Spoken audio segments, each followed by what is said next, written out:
Hi, I'm Eliana and I have lots of pictures, which is why I'd like to do a double page layout for you today. So thanks for joining me while we craft along. And this is from a couple of years ago, and it was of my family. We were on a little vacation to the Midlands where my mum lives, so we call her Grandma.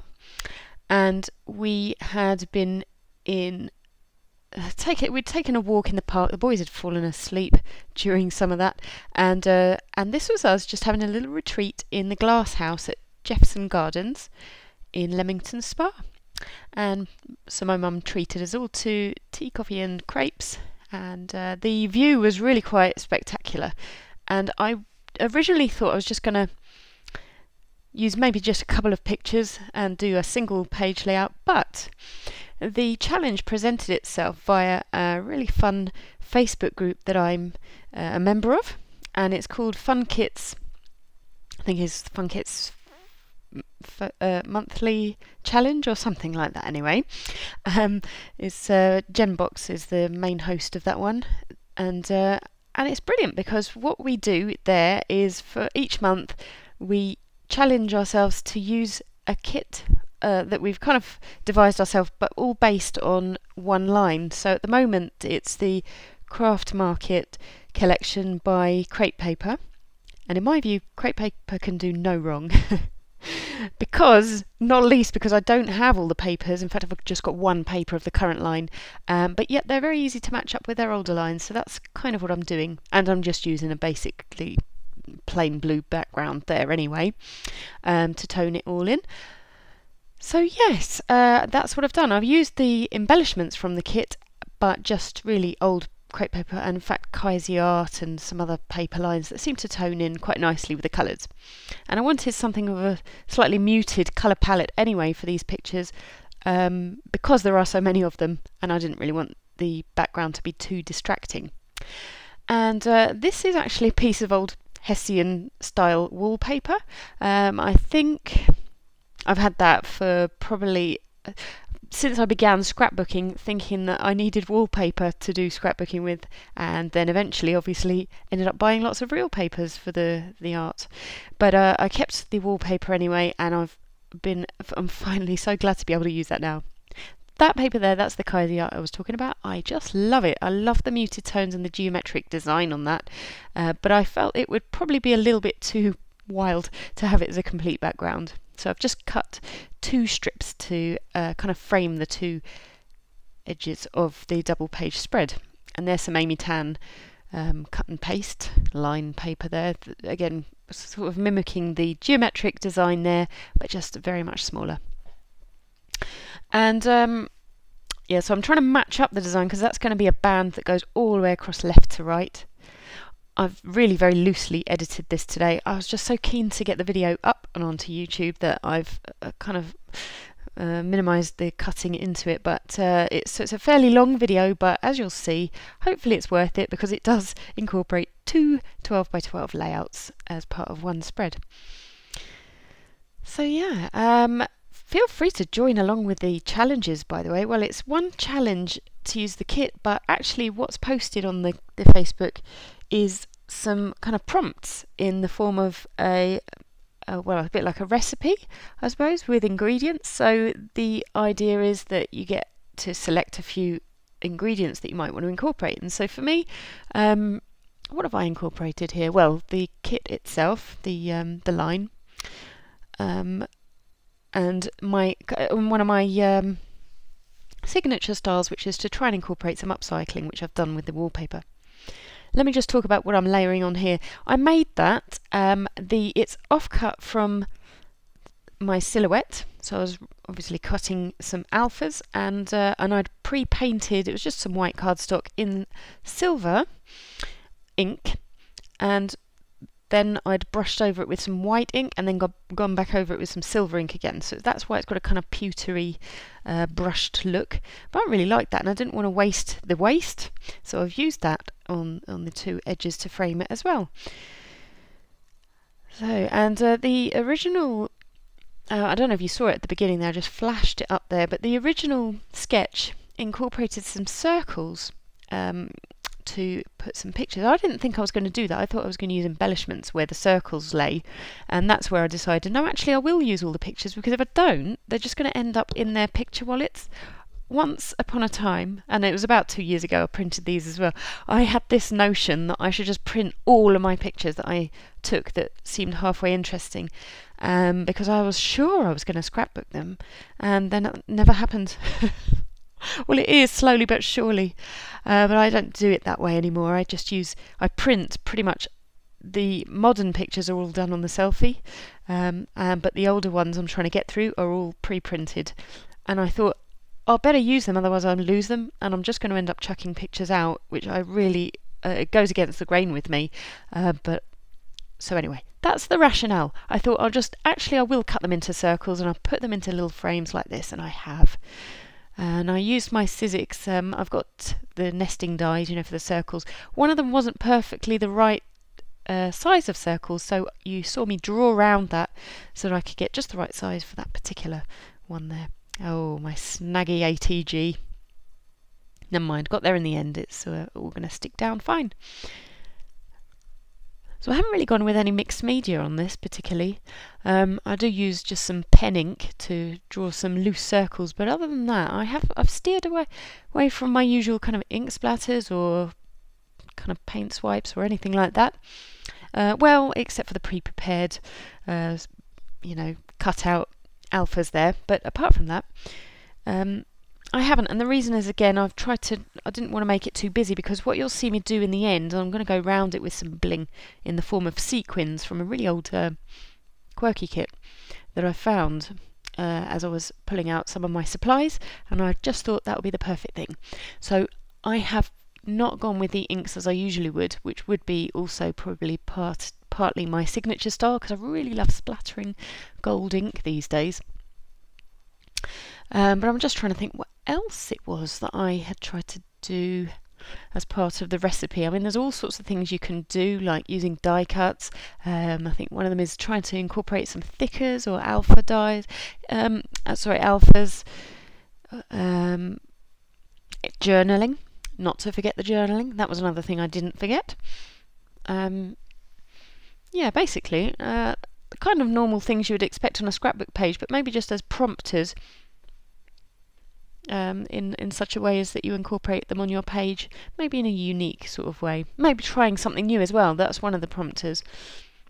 And on this one, I don't think I particularly tried anything new that I haven't done for a while, but it's fun to do this and really be mindful of what it is you're trying to create. Anyway, so as you can see, I'm kind of working left and right, the left page and the right page, and partly it's because some of the things I've cut are kind of used and mirrored on the other page, but the reason I'm kind of flipping between the pages is because I don't have a desk large enough to zoom out and show you what I'm doing, or even to place things side by side. It's really frustrating, actually.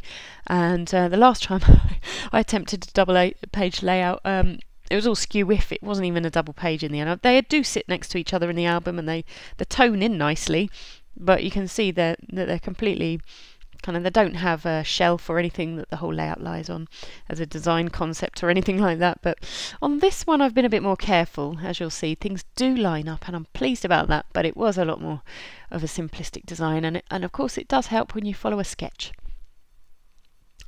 And one thing I did think to do was to outline the papers, because I just felt that they were blending a little bit in a way that I didn't want them to. I did want the colours to be muted, but I didn't really want them to seep into one another, so I just went around with blue pen on that one. And the way I've cropped the photos, you can see there's a lot of panes of glass in this Glasshouse cafe. I don't know if that still exists actually, but the Glasshouse is certainly still there. And the cafe was very quiet that day, so we had really nice, we were able to sit by a window and have pretty much undisturbed coffee and tea time.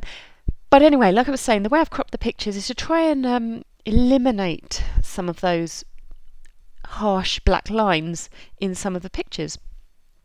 So the one there of Lorenz up in the top circle, I think I may have cut the line out of that one, and yeah, I haven't got the right picture before me to see the other side, but I've done that and kind of blended the two pictures of the other side of the layout, where Lorenzo and Elias appear to be looking at each other.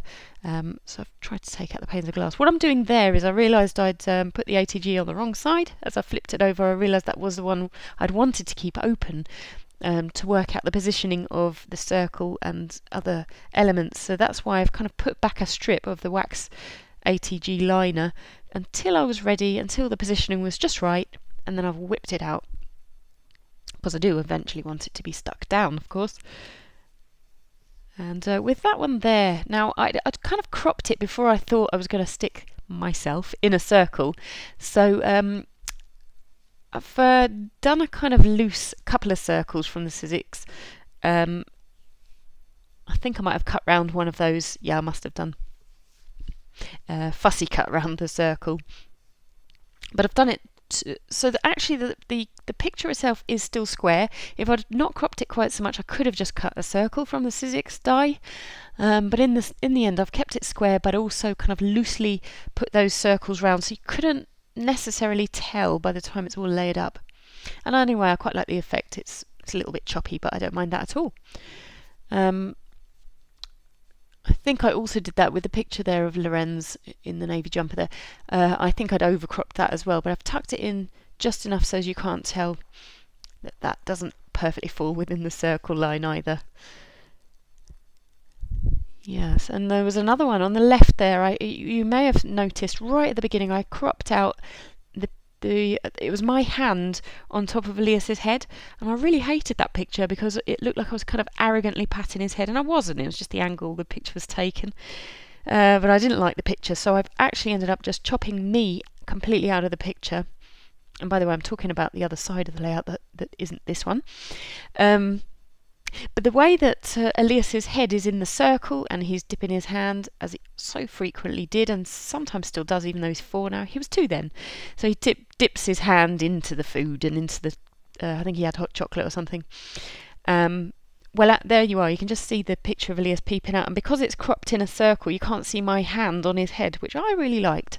So that was one of those kind of happy events for me in doing this layout. As the sketch required it to be in circles. So finally cracking open the Craft Market chipboards and trying to work out the spacing across the 2 pages of the hearts, and I decided that I'd have the 3 together but kind of spanning the 2 pages, and just kind of underlining that with another chipboard element there. And it does say something on it, and I can't read it from here, but perhaps you can. It'll be in the stills later anyway. And just spelling out the word Glasshouse, but you don't need to see me put all of that down, so I'll be whizzing forward. And so these bean board alphas are from a very old quirky kit, and I decided that that would work nicely there. What you may or may not realise is that I completely misspelt Jephson, and it was only when I showed my mum the layout, I sent her an email and said, "Oh, remember this?" She's like, "Oh, I think you've spelt Jephson wrong." I was like, I can't believe I did that. I even looked it up on the internet to remind myself the name of the park that we were in. But I totally stuck in 2 F's like a crazy fool. But anyway, I've since remedied that with the PH, and you'll see that in the end. Slightly messy because I ripped up a bit of the blue, but I drew in some kind of pencil, you know, the pencils that you can put water over the top. Well, I did that to try and hide the fact that I'd ripped up the 2 F's. And anyway, so here I am with the sequence as I said I would, and I'm just loosely going around the black circle frame. It's not stuck down, don't worry, I haven't ruined the layout. That was just one of the big dies from the nested dies, just to kind of keep my placement there of where the sequins should go. But I did want them quite loosely scattered, not to look too linear, not to look even too like they were following a specific and precise circle. And I've mimicked that over the other side as well. They're all sitting a bit loose at the moment, but I do eventually secure all those down with my trusty glossy accents. And here I'm actually fussy cutting round a sticker star from the sheet. I've already used the sticker, the navy blue sticker, just on the left there, but I decided to use the kind of skeleton, if you like, star over on the right there. And yeah, I keep showing you the fact that it's the craft mark, and these are the puffy stickers that I got as well, that I'm interspersing with the sequins. And other than my journaling, I think that pretty much is the layout. Yeah, it was quite fun to make that. I am definitely going to use one of the other sketches. This month there's quite a few sketches to choose from, and I've been enjoying that, especially as I haven't had as much scrapping.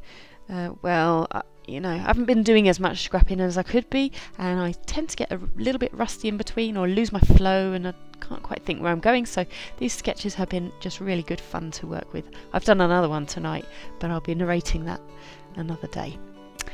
So I hope you enjoyed watching my layout. Thanks for sticking with me. I know it's been over 16 minutes so far, and the next one will be a lot shorter, I promise you. But that's all for now. Thanks for watching, and I'll see you again very soon. Bye!